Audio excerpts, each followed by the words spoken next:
ঐতিহ্যমণ্ডিত জাতীয় গ্রন্থাগারের এই সভাগৃহে আমাদের সমস্ত সাংস্কৃতিক চেতনায় উদ্বুদ্ধ বাংলা বাঙালির যারা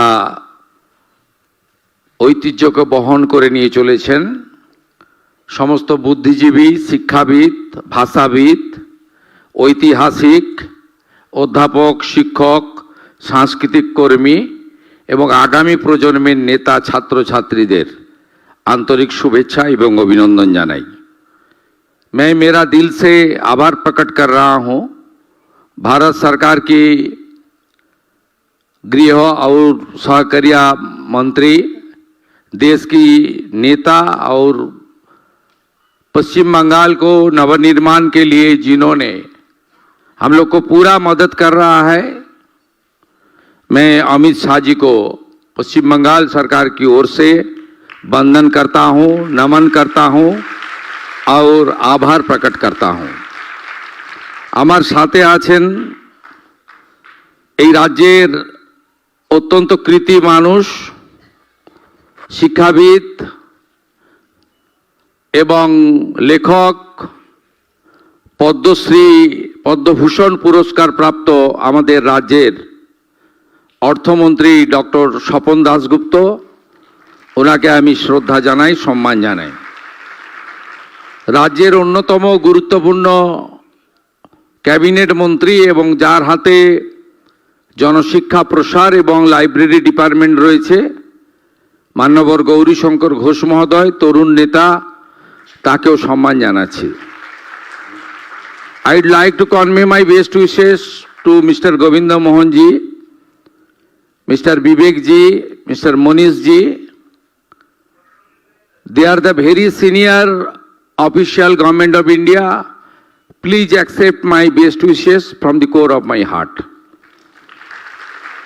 আমি বেশি কথা বলবো না, কারণ গত পরশুদিন থেকে ত্রিদিবসীয় যাত্রাতে মাননীয় আমাদের স্বরাষ্ট্র সমবায় মন্ত্রী পশ্চিমবঙ্গে তিনি ঘন্টার পর ঘন্টা এই পশ্চিমবঙ্গের নবনির্মাণের জন্য আমাদের সঙ্গে তিনি হৃদয় দিয়ে, অন্তর দিয়ে, সময় দিয়ে, শ্রম দিয়ে এই বাংলাকে নতুন করে দাঁড় করানোর জন্য চেষ্টা করছেন। তার কথা আমরা আজকে শুনব। আমার কথা তো আপনারা প্রত্যেক দিনই শোনেন। এবং তিনি আমাকে একটি চিঠি লিখেছেন বাংলা ভাষার মর্যাদা, বাংলা ভাষাকে গুরুত্বপূর্ণ জায়গায় নিয়ে যাওয়ার জন্য। যেহেতু বিধানসভার সেশন চলছে, আমি পাবলিকলি আজকে বলবো না, আগামীকাল বেলা 11টায় বিধানসভাতেই আমি বলবো। উনি মুখ্যমন্ত্রীকে একটি চিঠি লিখেছেন বাংলাতে, সেটা আমি বিধানসভাতেই আগামীকাল ঘোষণা করব। এই মিউজিয়াম ওয়ার্ড, জাতীয় গ্রন্থাগার, যা ঐতিহ্যর একটি ধ্বজা বহন করে নিয়ে চলেছেন, আমরা এখানে আসার আগে আমরা মাননীয় অমিত শাহজির সঙ্গে পুরোটা ঘুরে দেখেছি। সত্যিকারের আধুনিকতা এবং ঐতিহ্য দুটোর বন্ধনে ভারত সরকারের সংস্কৃতি মন্ত্রক এটা একটা দারুণভাবে শুরু করেছেন। উপস্থিত না থাকলেও আমি গজেন্দ্র সিং শেখাওয়াত, কালচারাল মিনিস্টার, তাকেও বিশেষভাবে ধন্যবাদ আমি এখানে দিতে চাই। এবং বিশেষ ধন্যবাদ গোবিন্দ মোহনজিকেও দিতে চাই, যিনি যখন সচিব ছিলেন তখন এই কাজটা শুরু করে দিয়েছিলেন, যেটা আজকে বিবেকজি কমপ্লিট করেছেন তার নেতৃত্বে। আমি তাকে বিশেষভাবে ধন্যবাদ দিতে চাই। আপনারা জানেন যে 11টি এমন সেন্টার রয়েছে ভারত সরকারের কালচারাল ডিপার্টমেন্টের, যেটা আমাদের সাংস্কৃতিক রাজধানী কলকাতাতে অবস্থিত। মাননীয় প্রধানমন্ত্রী নরেন্দ্র মোদীজি তিনি নির্বাচন ঘোষণার আগে দমদমে মেট্রোর উদ্বোধনে এসে বলেছিলেন যে बंगाल देश का कैपिटल, कल्चरल कैपिटल है, ये बंगाल को फिर पुनर्निर्माण करना चाहिए। আজকের এই উদ্বোধন মাননীয় মোদীজির যে গ্যারেন্টি, তার যে গ্যারেন্টি পূরণের আরেকটি মুকুটে নতুন পালক সংযোজিত হলো। তাই আমি কালচারাল মিনিস্ট্রিকে বিশেষভাবে পশ্চিমবঙ্গ সরকারের পক্ষ থেকে ধন্যবাদ জানাই। এই মাটি বিশ্বকবি রবীন্দ্রনাথ ঠাকুরের বাংলা ভাষাকে আন্তর্জাতিক মর্যাদা দিয়েছে। এই মাটি থেকে উঠে এসেছে ঋষি বঙ্কিমচন্দ্র চট্টোপাধ্যায়ের বন্দে মাতরম মন্ত্র, যা জাতীয় চেতনাকে নতুন করে জাগ্রত করার কাজ করেছে। এই মাটি থেকেই ঈশ্বরচন্দ্র বিদ্যাসাগর মহোদয়, যিনি বাংলা গদ্যকে সহজ ও আধুনিকীকরণ করার ক্ষেত্রে গুরুত্বপূর্ণ ভূমিকা গ্রহণ করেছেন। আমি কথা বাড়াবো না, আমরা সবাই অমিত শাহজির বক্তব্য শুনব।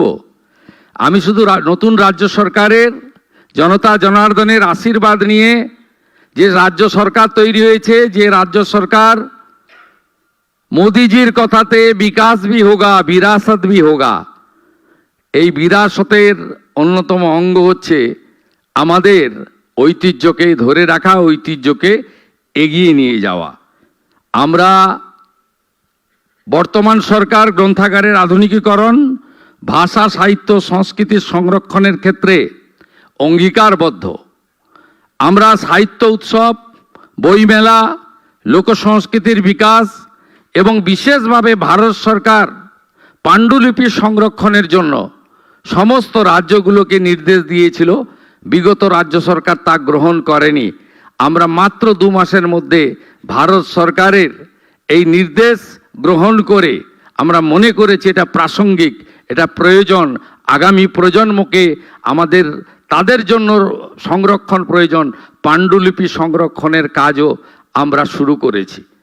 আমি আশা করব ভারত সরকারের কালচারাল মিনিস্ট্রির এই 11টি সেন্টার, পশ্চিমবঙ্গ সরকারের কালচারাল মিনিস্ট্রি একসাথে আমরা কাজ করব এবং ডবল ইঞ্জিনের সুফল শুধু রাস্তাঘাটে নয়, আমাদের ঐতিহ্য, ভাষা, সংস্কৃতি, পাণ্ডুলিপি সব কিছু সংরক্ষণের ক্ষেত্রে ডবল ইঞ্জিনের সুফল আপনারা আগামী দিনে দেখতে পাবেন।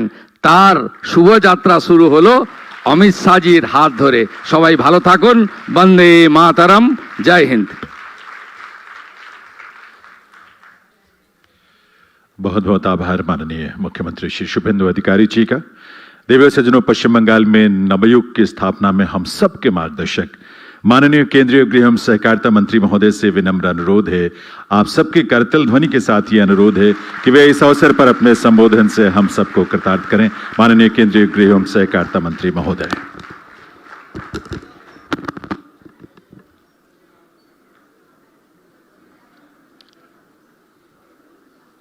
आज के इस अति महत्वपूर्ण कार्यक्रम में मेरे साथ मंच पर उपस्थित बंगाल सरकार के लोकप्रिय मुख्यमंत्री शुभेंदु अधिकारी जी, बंगाल सरकार के वित्त मंत्री श्रीमान स्वपन दास गुप्ता जी, सांस्कृतिक मंत्री श्रीमान गौरी शंकर घोष जी, जिन्होंने इस म्यूजियम की संकल्पना में भी अपना योगदान दिया था और शुरुआत जिनके हाथों से हुई थी वो पूर्व सांस्कृतिक मंत्री और आज के गृह सचिव श्रीमान गोविंद मोहन जी, डीआईबी महेश दीक्षित जी, सचिव सांस्कृतिक मंत्रालय श्री विवेक अग्रवाल जी, शब्द संग्रहालय के उद्घाटन कार्यक्रम में आए हुए सारे विद्वज्जन और मेरे प्यारे विद्यार्थियों, आप सभी को मेरा राम राम नमस्कार।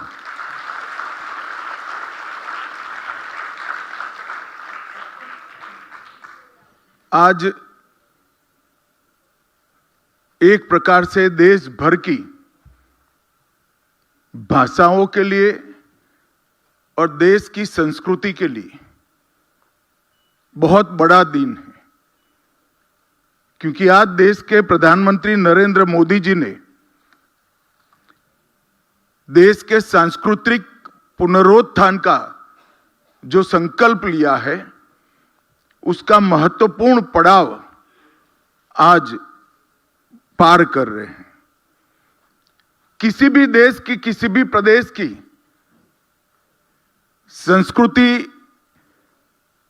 संस्कृति की अभिव्यक्ति वो भाषा के बगैर संभव हो ही नहीं सकती, और भाव से उत्पन्न शब्दों के बगैर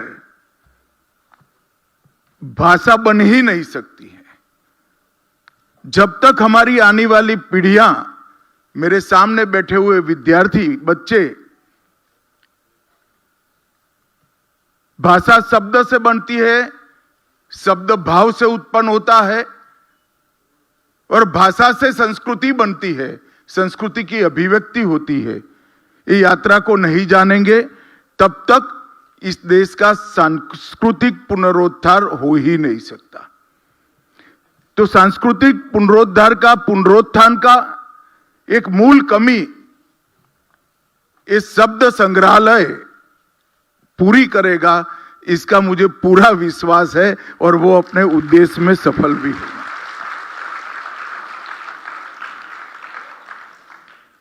जब पाणिनि ने व्याकरण की रचना करी, तब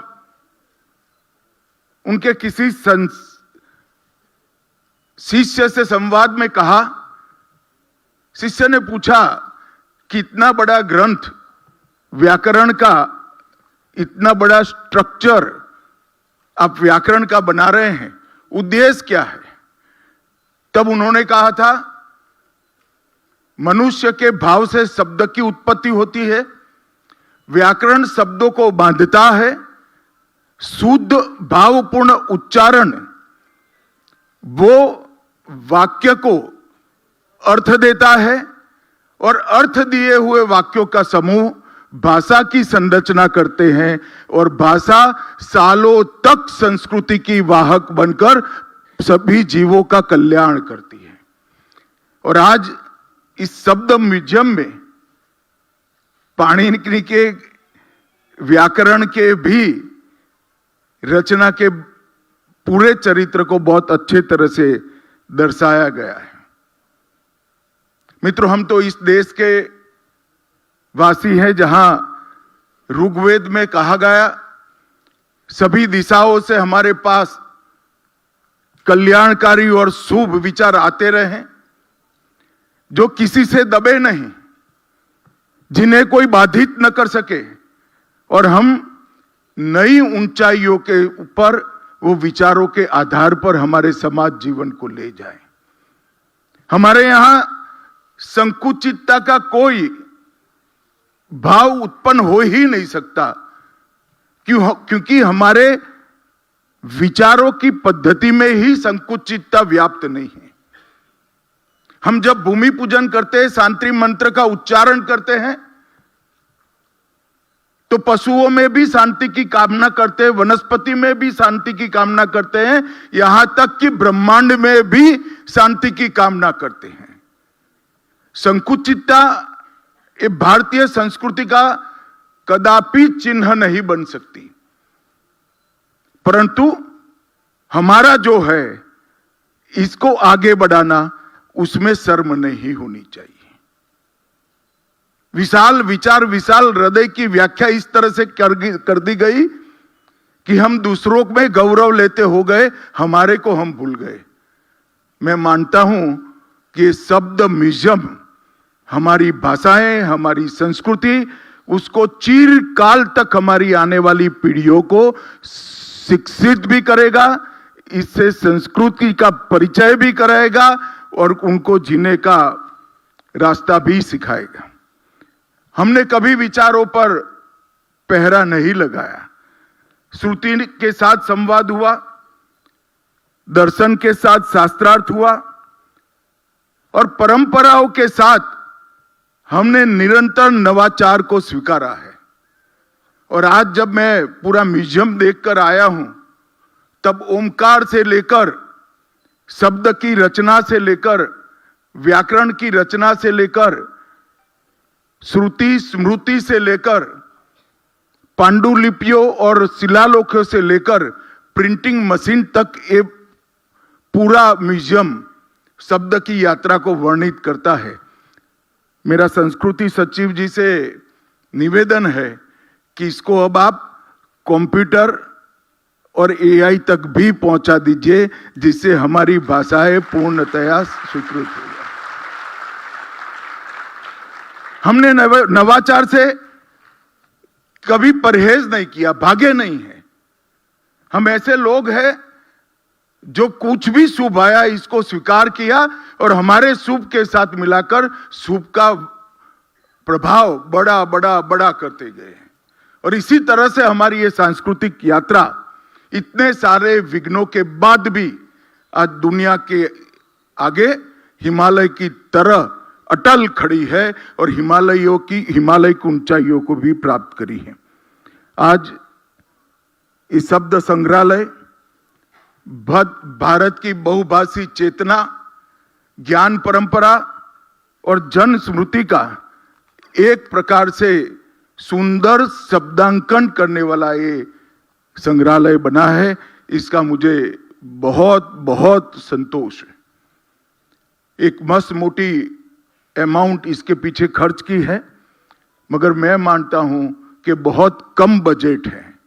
संस्कृति मंत्रालय ने ये यात्रा को यहां से अधूरा नहीं छोड़ना चाहिए, इसको और पूरा करना चाहिए। और मेरा सौभाग्य है कि आज शब्द संग्रहालय जिसकी कल्पना नरेंद्र मोदी जी ने की, उसका पहले चरण का उद्घाटन करने का सौभाग्य आप लोगों के बीच में मुझे मिला है। बंगाल के अंदर अनेक प्रकार के संग्रहालय हैं और इसमें आज शब्द संग्रहालय, मुझे विश्वास है देखते देखते बहुत कम समय के अंदर अपना स्थान मजबूत कर लेगा और यहां पर आने वाले शब्द के साधक जो है वो निश्चित रूप से कुछ न कुछ प्राप्त कर कर जाएंगे। मित्रों, इस भवन का जो एक जमाने में बंगाल के गवर्नर का भवन होता था, इससे अच्छा उपयोग हो ही नहीं सकता। आज बहुत अच्छा हुआ है कि इस भवन को शब्द संग्रहालय के लिए चुना गया।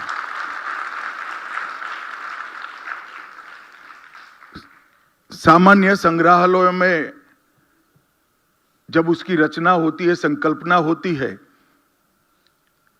तो उसमें वस्तुएं होती है, तो इसकी कल्पना करना बड़ा सरल होता है, मगर शब्द तो दिखाई ही नहीं पड़ता है। तो शब्द का परिचय और शब्द के विज्ञान का परिचय आने वाली पीढ़ी को कराना एक प्रकार में बहुत मुहिम और बहुत कठिन काम था।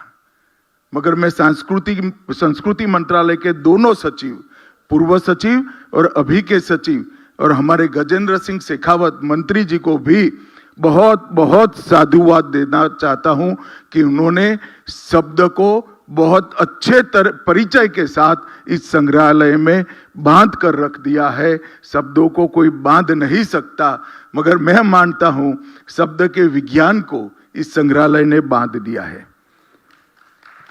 शब्द को सुना जा सकता है, बोला जा सकता है, जिया जा सकता है और अगली पीढ़ी को दिया भी जा सकता है। ये अगली पीढ़ी को देने का जो काम है वो ये शब्द संग्रहालय करेगा। ये अदृश्य विरासत जो है उसको दृश्य, श्रव्य, स्पर्शनीय और अनुभवात्मक बनाने का काम इन लोगों ने किया है। इसको आप देख भी सकते हैं, सुन भी सकते हैं, स्पर्श भी कर सकते हैं और अनुभव भी कर सकते हैं। जब अंदर कोई कहता है कि विश्व में सबसे पहला शब्द कौन सा बोला गया होगा, और जब ओमकार आता है तो हमें भी लगता है कि ओमकार ही विश्व का सबसे पहला शब्द होगा। जब माँ की लोरियां अपने भाषा में हम सुनते हैं तो हमें भी अपनी माँ की याद दिला देती है। बहन ने भी लोरी गाई होगी, माँ ने भी गाई होगी, और हम अपनी भाषा, अपनी माँ, अपनी बहन के साथ, उसके दुलार के साथ अपने आप जुड़ जाते हैं। तो वो दृश्य भी है, श्रव्य भी है, कई प्रकार की कलाकृतियां और पांडुलिपियों को यहाँ रखा है। वो स्पर्शनीय भी है और अनुभवात्मक भी है, जो चिरकाल तक हमें याद देते हैं। मित्रों, इसके अंदर कई सारी बोलियों को, कई सारी भाषाओं को और देश भर के हर प्रांत की लोक संस्कृति को संजोकर शब्दों के माध्यम से हमारी संस्कृति की जो यात्रा है, इसका वर्णन किया गया है। कई शिलालेख है, ताम्रपत्र है, भोजपत्र है, पांडुलिपि है, कई सारे मुद्रित पुस्तक, ये सब यात्रा को यहाँ पर पहुंचा है। फिर डिजिटल टेक्स्ट, ध्वनि अभिलेख और अब एआई तक की यात्रा हमें पूरी करनी है। शब्द का कभी अंत नहीं हो सकता है। और ढेर सारी गैलरियों में मैं तो आश्चर्यचकित हो गया। मेरे देखने के लिए 5 मिनट रखे थे, मगर पूरा 28 मिनट तक मैं देखता रहा। और मैं आज इन्होंने इतना परिश्रम करा, उनको बताकर जाता हूं। मैं 2.5-3 घंटा निकालकर ये पूरे शब्द म्यूजियम को जरूर देखना चाहूंगा, ये मेरी इच्छा है। गैलरी को बहुत वैज्ञानिक तरीके से हर गैलरी का सृजन कर गैलरियों के योग से इस म्यूजियम को बनाया गया है। ओरिएंटेशन स्पेस जो है, उसमें भाषा की उत्पत्ति से शुरुआत की है। पहला शब्द मिथकों, लोरियां, संवेदनात्मक अनुभवों के माध्यम से भाषा के विकास को समझाने का प्रयास किया है। मातृभाषा के प्रति हर व्यक्ति का लगाव होता है, होना भी चाहिए। मातृभाषा के प्रति लगाव को सिर्फ भावना न रहे, उसको हमारे चरित्र का हिस्सा बने, ये बोध भी यहां आकर हमें होता है कि हम भारतीय समाज के नाते भूषा तो भूल चुके हैं। मैं वेशभूषा की बात करता हूं। भूषा तो भूल चुके हैं, हम भाषा भी न भूल जाए, वो आत्मबोध यहां आकर हमें मालूम पड़ता है। नवरस को भी अनेक भाषाओं के अंदर अलग अलग रसों की अभिव्यक्ति को यहाँ बहुत अच्छे तरीके से ढाला गया है। भाषाओं की समय रेखा, जो भाषा को विज्ञान मानते हैं, उनको समझना चाहिए कि विज्ञान सहजता से विकसित हुआ विज्ञान है। भाषा साइंटिफिक जरूर है, मगर वो रिक्वायरमेंट के आधार पर विकसती गई है, सहजता से विकसित हुई है। और भाषाओं की समय रेखा जो यहाँ पर एक गैलरी बनाई है, उसको जब आप देखेंगे तो आपको जरूर मालूम पड़ेगा कि बहुत साहजिकता से भाषाएं विकसती गई है, इसीलिए स्वीकृत बनी है। प्रदर्शन, कला और परंपरा, इसका भी एक बहुत अच्छा गैलरी बनाया है। जिन्होंने हमारे देश भर में अनेक भाषाएं हैं, हर भाषा के जिंदा रखने के लिए, इसमें योगदान करने के लिए कई महापुरुष, भक्त, कवि, कई सारे लेखक हुए। उनके लिए भी उनकी श्रद्धा सुमन अर्पित करने के लिए एक गैलरी बनाया है। वैश्विक संवाद और हमारी भाषाओं का वैश्विक प्रभाव, हमारे साहित्य का वैश्विक प्रभाव, आप एक उंगली रखोगे तो दुनिया का कोई भी देश हो, हमारी भाषाओं का दुनिया की सभ्यता के विकास में क्या योगदान है, वो आपको मालूम पड़ता है। और सार्वजनिक पुस्तकालय आंदोलन जो सांस्कृतिक मंत्रालय चलाता है, संस्कृति मंत्रालय चलाता है, उसको भी यहाँ परिचायक रूप से रखा गया है। मैं पुस्तकालय के लिए बड़े आग्रह से खास कर विद्यार्थियों को कहना चाहता हूं, इस देश का भविष्य इस बात पर निर्भर नहीं करता है कि इस देश की कॉलेज, यूनिवर्सिटियों में कितनी भीड़ है। इस देश का भविष्य इस बात पर निर्भर करता है इस देश की लाइब्रेरी में कितने युवा और किशोर जाते हैं, इससे इस देश का भविष्य निर्भर है। और ये पुस्तकालय का जो आंदोलन है संस्कृति मंत्रालय का, उसको आप जरूर जानिए और इसको आपके व्यक्तित्व को गढ़ने में निश्चित रूप से उपयोग करिए। मित्रों, बंगाल भारतीय चेतना का, समग्र भारतीय चेतना का एक वैश्विक प्रकाश स्तंभ रहा है। एक लंबा कालखंड आया जब हमारी भारतीय सांस्कृतिक चेतना को बंगाल से विमुख करने का प्रयास किया गया।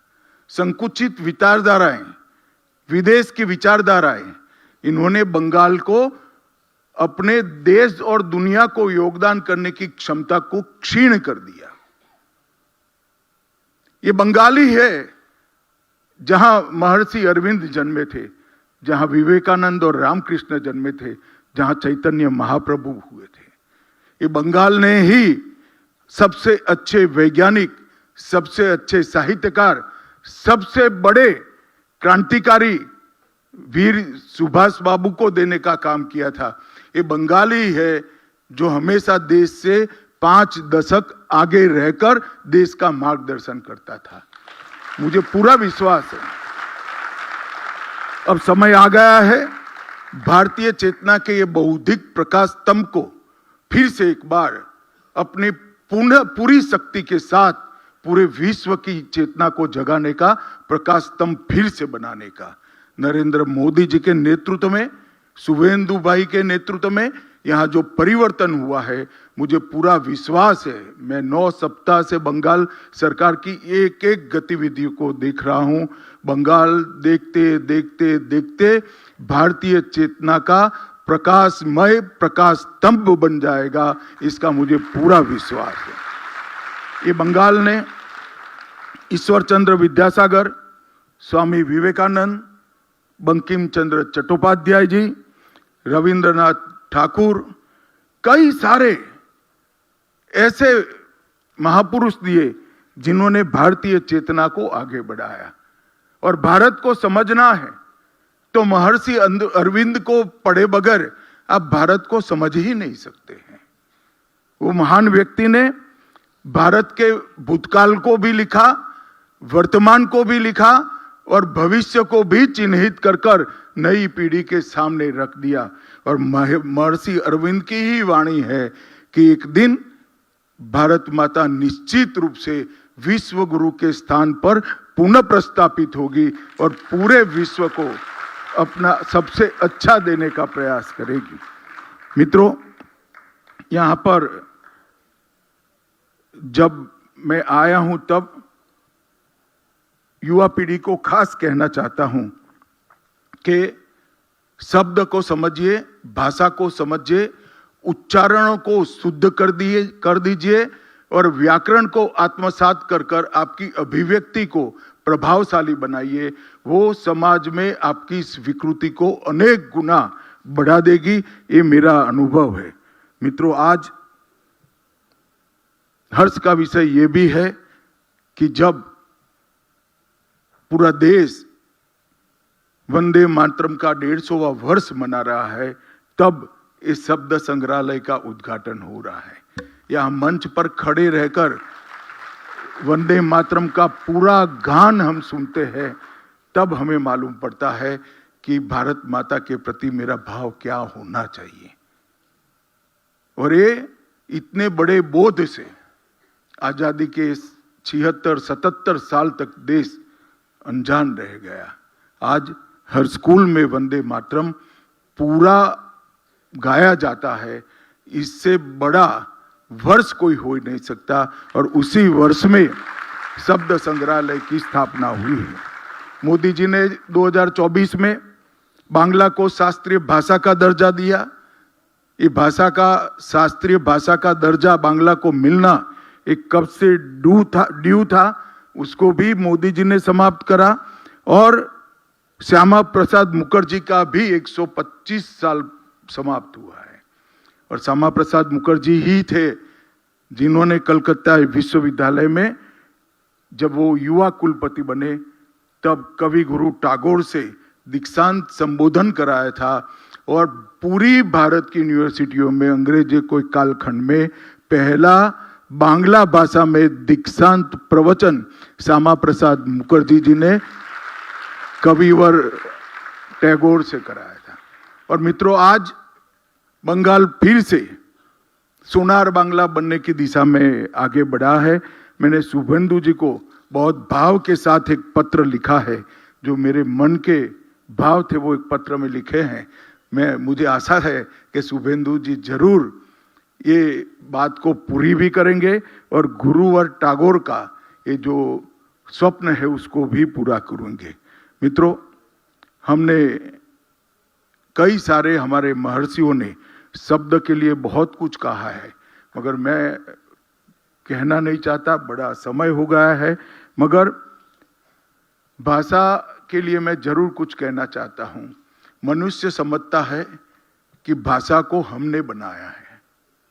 मेरी बात ध्यान से सुनना। मनुष्य समझता है कि भाषा को हमने बनाया है।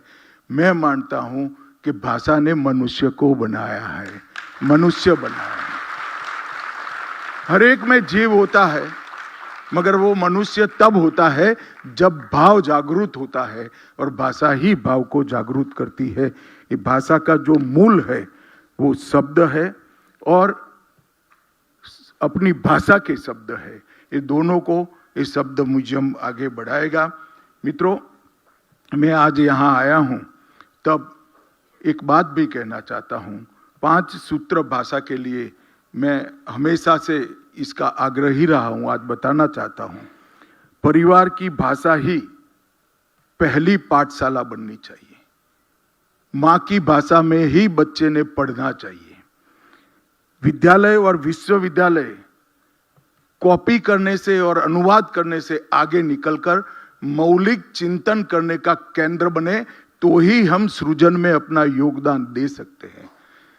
किसी ने लिखा है उसको पढ़ने में कोई आपत्ति नहीं है, मगर इसको जस का तस मत स्वीकार कर लिए। चिंतन की कोई सीमा नहीं होती है। उसके अपने अनुभव, अपनी भाषा और अपनी बुद्धि के प्रकाश में इस पर विचार करिए, और मौलिक चिंतन की शुरुआत विश्वविद्यालयों ने करनी चाहिए। हर भारतीय भाषा को डिजिटल और एआई सक्षम बनाकर इसको 1000 साल की और आयुष्य देने के लिए सभी ने प्रयास करना चाहिए। पुस्तकालय और संग्रहालय सिर्फ भवन में सीमित न हो, इसके अंदर जो भावनाएं कूट कूट कर पड़ी है वो युवाओं तक पहुंचे, किशोरों तक पहुंचे, इसके लिए अभियान चलाया जाए। और हर युवा अपनी मातृभाषा के साथ साथ एक भारतीय भाषा अवश्य सीखे, तो हम न सिर्फ अपनी मातृभाषा को, भारत की सभी भाषाओं को एक लंबा आयुष्य देने में हम आगे बढ़ सकते हैं। ये पांचों बात अगर आज सरकारें, शिक्षा व्यवस्था और विशेषकर देश की जनता सिखाती है और अपनी अगली पीढ़ी को देती है, तो हम भाषाओं की सेवा में बहुत बड़ा काम कर पाएंगे। हम धरती ये बंगाल की है, भारतीय संस्कृति का इसको प्रकाश स्तंभ सब लोग मानते हैं।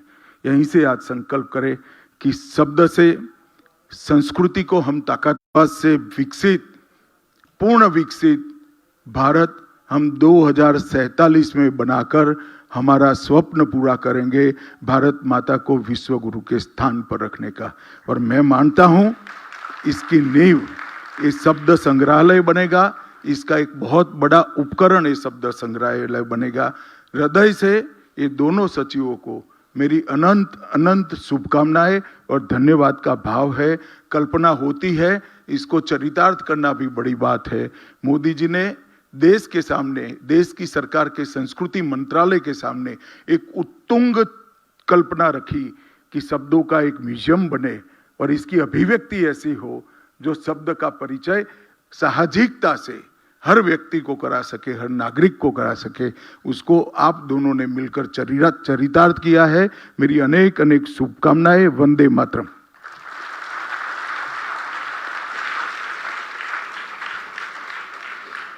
बहुत बहुत आभार माननीय केंद्रीय गृह एवं सहकारिता मंत्री महोदय का उनके इस प्रेरक संबोधन के लिए। विधिवत